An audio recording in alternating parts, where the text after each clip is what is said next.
Hola amigos, ¿qué tal? Esto es Audio Práctico AP y en este video vamos a ver cómo lograr un buen sonido con un amplificador de guitarra.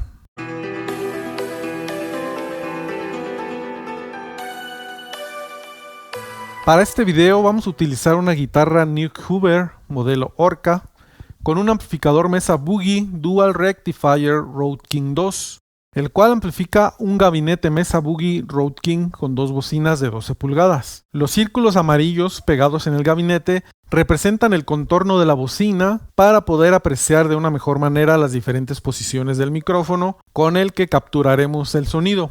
El micrófono es un Sennheiser E906. Antes de buscar la mejor posición del micrófono, el guitarrista ya ajustó su ecualización y sus niveles en el amplificador.